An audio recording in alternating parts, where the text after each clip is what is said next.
6ാം വയസ്സ് എന്ന് പറയുന്നത് 1500 കൊല്ലങ്ങൾക്ക് മുന്നുള്ള ഈ 6ാം വയസ്സ് എന്ന് പറഞ്ഞ വയസ്സ് എന്തായിരിക്കും നമുക്ക് എങ്ങനെ ഗസ് ചെയ്യാൻ പറ്റും? 1500 വർഷം മുന്നേ 6ാം വയസ്സ് എന്ന് പറഞ്ഞു കഴിഞ്ഞാൽ അത് എത്ര വയസ്സായിരിക്കും? എത്ര വയസ്സായിരിക്കും എന്ന് പറഞ്ഞു കഴിഞ്ഞാൽ അത് ഞാൻ പറഞ്ഞത്, നിങ്ങൾ പാകിസ്ഥാനി പെണ്ണുങ്ങളെ കണ്ടിട്ടുണ്ടോ? അല്ല, പാകിസ്ഥാനിലെയും മിസ്രിയയിലെയും മിസ്രിയിലും ഒന്നും നമ്മൾ പോകേണ്ട കാര്യമില്ല. ഇപ്പോ 6 വയസ്സുള്ള കുഞ്ഞ് എല്ലാ കാലഘട്ടത്തിലും 6 വയസ്സുള്ള കുഞ്ഞ് തന്നെയാണ്. അതിന് ആ കാലഘട്ടമാകുമ്പോഴേക്ക് അതിലൊരു പക്വത വേറെ വരും, അങ്ങനെയൊന്നും വിശ്വസിക്കാൻ പാടില്ല. 6 വയസ്സുള്ള കുട്ടി കളിപ്പാട്ടം വെച്ച് കളിക്കുകയും ഊഞ്ഞാലാടി നടക്കുകയും ഒരു ലക്ഷ്യബോധവും ഇല്ലാതെ നടക്കേണ്ട ആളാണ്. ഭർത്താവാണ്, തുണിയുരിയ, അങ്ങനത്തെ ഒരു രീതി ആ കുട്ടികൾക്ക് പരിചയം പോലുമില്ല. ആ സാഹചര്യത്തിലുള്ള കുഞ്ഞിനെ, ഇപ്പം പ്രവാചകനെ സംബന്ധിച്ചിടത്തോളം കുഞ്ഞിനെ, അതായത് 9 വയസ്സുള്ള കുഞ്ഞ് നമ്മുടെ വീടുകളിലൊക്കെ ഉണ്ടല്ലോ, 9 വയസ്സുള്ള കുട്ടി 6 വയസ്സ് ഉള്ളപ്പോൾ വിവാഹം കഴിക്കുകയും 9 വയസ്സുള്ള സമയത്ത് ആ കുഞ്ഞിനെ ഭോഗിക്കുകയും ചെയ്തു. ആയിഷ തന്നെ റിപ്പോർട്ട് ചെയ്യുന്ന ഹദീസ് ബുഖാരി റിപ്പോർട്ട് ചെയ്യുന്നുണ്ട്. ആയിഷ തന്നെ നേരിട്ട് പറയുന്നതാണ്, നമ്പർ അടക്കം വേണമെങ്കിൽ തരാം. സ്വഹീഹുൽ ബുഖാരി 5132, തൊബിരിയിലെ വോളിയം 39, പിന്നെ തൊബിരി തന്നെ ഉണ്ട് വോളിയം 39 കൂടുതൽ എക്സ്പ്ലെയിൻ ചെയ്ത് പറയുന്നുണ്ട്. ബുഖാരിക്കകത്ത് മുസ്ലിമിനകത്ത് ഇത് അനിഷേധ്യമായ വസ്തുതയാണ്. ഒരു മുസ്ലിമും ഇതിനെ നിരാകരിക്കില്ല. ആയിഷ തന്നെ പറയുന്നു, 6 വയസ്സുള്ള സമയത്ത് പ്രവാചകൻ എന്നെ വിവാഹം കഴിക്കുകയും എനിക്ക് 9 വയസ്സുള്ള സമയത്ത് ഞാനുമായി ശാരീരിക ബന്ധത്തിൽ ഏർപ്പെടുകയും ചെയ്തു എന്നുണ്ട്. അതുപോലെ പ്രവാചകന്റെ ശുക്ലക്കറ വസ്ത്രത്തിൽ നിന്നും ചുരണ്ടിയെടുക്കുന്ന ആയിഷയെ ബുഖാരി തന്നെ നമുക്ക് പരിചയപ്പെടുത്തുകയും ചെയ്യുന്നുണ്ട്. ഇനി മധ്യവയസ്സാകട്ടെ, വൃദ്ധയാകട്ടെ, സൗദയൊക്കെ വിവാഹം കഴിച്ചത് പ്രവാചകൻ എത്രാമത്തെ വയസ്സിലാണ്? അങ്ങനെ വൃദ്ധ, മരുമകൾ, ചെറിയ പൈതൽ, അടിമകൾ, ഭാര്യ ഇല്ലാത്ത സമയത്ത് മാരിയത്തുൽ കിബ്തിയെ വിളിച്ച് കിടപ്പറയിൽ കിടത്തുന്നു. അങ്ങനെ നോക്കുമ്പോൾ ഭർത്താവിനെ കൊന്ന് വിധവയെ വരെ സഫിയ, അങ്ങനെ ധാരാളം സ്ത്രീകളുമായി ഈ പ്രവാചകൻ ഇത്തരം വൈവാഹിക ബന്ധങ്ങളും വിവാഹേതര ബന്ധങ്ങളും ചെയ്തിട്ടുണ്ട്. ഇത് ഹദീസുകളിൽ നിന്നും വന്ന വസ്തുതകളാണ്. ഖുർആൻ പറഞ്ഞത് വ ഇൻ ഖിഫ്തും അല്ലാ തുഖ്സിതു ഫിൽ യതാമ ഫൻകിഹു മാ ത്വാബ ലക്കും മിനൻ നിസാഇ മസ്നാ വ സുലാസ വ റുബാഅ. 4-ാം അധ്യായമായ സൂറത്തുൻ നിസായിലെ 4 നിങ്ങൾ നോക്കിയാൽ മതി, നിങ്ങൾക്ക് കിട്ടും.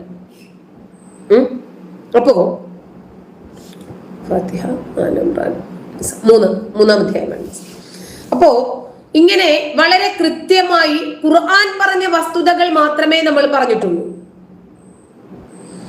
ഈ ഖുർആൻ പറഞ്ഞ 4-ാം അധ്യായത്തിലെ 3-ാമത്തെ വചനം എടുത്തു നോക്കുമ്പോൾ നമുക്ക് ലഭിക്കുന്നത്, നിങ്ങൾ വിശ്വാസികളെ അനാഥരായ ആളുകളോട് നീതി പാലിക്കാനാവില്ല എന്നാണ് നിങ്ങൾ ഭയപ്പെടുന്നതെങ്കിൽ നിങ്ങൾ സനാഥരായ, അതായത് മാതാപിതാക്കളുള്ള സ്ത്രീകളെ നിങ്ങൾ വിവാഹം കഴിച്ചോ, 2 3 നന്നാലോ ഖുർആൻ പറഞ്ഞിട്ടുണ്ട്.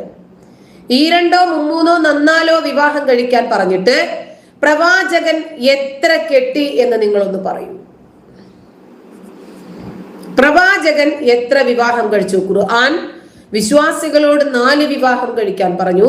പ്രവാചകനെ സംബന്ധിച്ചിടത്തോളം ആദ്യത്തെ സ്വീകർത്താവും ആദ്യത്തെ പ്രയോക്താവും പ്രവാചകൻ തന്നെയല്ലേ. ഖുർആൻ സ്വീകരിക്കണം, അത് പ്രാവർത്തികമാക്കി കാണിക്കേണ്ടുന്ന ബാധ്യതയും പ്രവാചകനുണ്ട്. അങ്ങനെ നോക്കുമ്പോൾ പ്രവാചകൻ എന്തിന് 4-ലേറെ വിവാഹം കഴിച്ചു? നിങ്ങളും സമ്മതിക്കുന്നുണ്ടല്ലോ. 11, 17, 15, 9 ഒക്കെ അവിടെ നിൽക്കട്ടെ, ചോദ്യം ഇതാണ്, ഖുർആൻ പറഞ്ഞ 4 വിവാഹത്തിൽ പ്രവാചകൻ നിന്നോ ഇല്ലേ? ഇത് മാത്രം ഒന്ന് പറഞ്ഞു തന്നാൽ മതി. അത് പറയുമ്പോൾ നിങ്ങൾക്ക് ഏകദേശം കാര്യങ്ങൾ മനസ്സിലാകും എന്തുകൊണ്ടാണ് ഇത് വിമർശിക്കപ്പെടുന്നത്. നമുക്ക് വെറുതെ ഇസ്ലാമിനെ വിമർശിക്കണമെന്നോ പ്രവാചകനെ കുറ്റം പറയണമെന്നോ ഒന്നും യാതൊരു താല്പര്യവുമില്ല.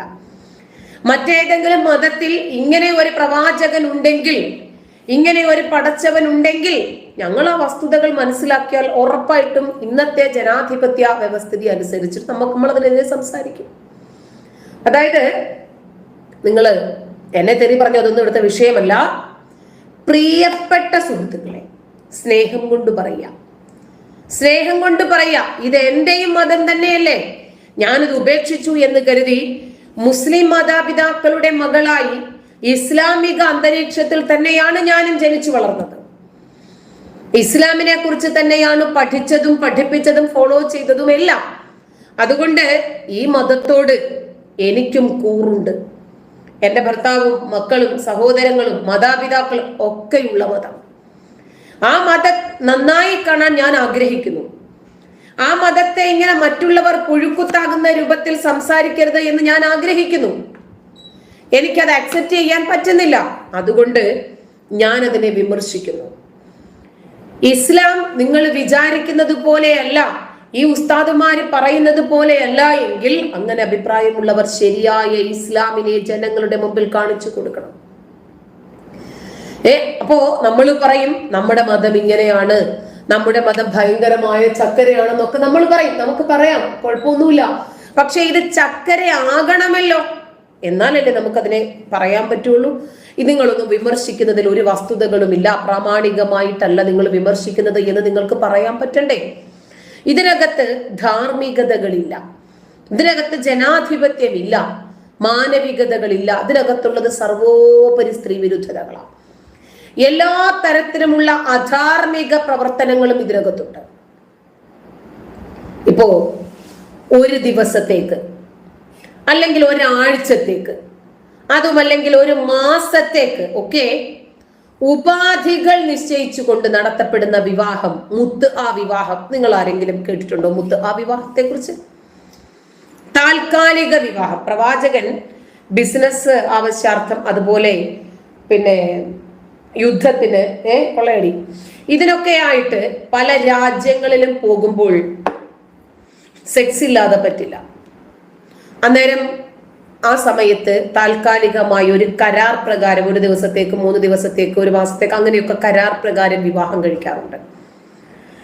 നിങ്ങൾ പറയും ഞാൻ വെറുതെ പറയാണെന്ന്. ഖുർആനിലുണ്ടെന്നേ താൽക്കാലിക വിവാഹത്തെ സംബന്ധിച്ച്, മുത്അ വിവാഹത്തെ കുറിച്ച് ഖുർആനിൽ നിങ്ങൾ നിങ്ങളുടെ മുസ്ലിം പുരോഹിതന്മാരോട് ചെന്ന് ചോദിക്കും. സമയബന്ധിതമായിട്ടുള്ള വിവാഹം, ഒരു നിർണിത കാലത്തേക്ക് പുരുഷൻ സ്ത്രീയെ അനുഭവിക്കുകയും അവൾക്ക് ഒരു ഉപജീവനം നൽകുകയും ചെയ്യുന്നു. അതുകൊണ്ട് മുത്അ എന്ന് പറഞ്ഞാൽ തന്നെ ഉപജീവനം എന്നാണ് അർത്ഥം.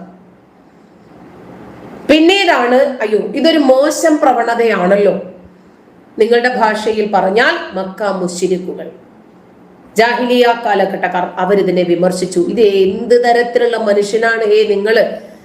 ഒരു 5-6 ദിവസത്തേക്ക് ഭാര്യയെ വിട്ടു നിന്നാൽ ഉടനെ തന്നെ വേറൊരു വിവാഹം കഴിക്കലാണോ?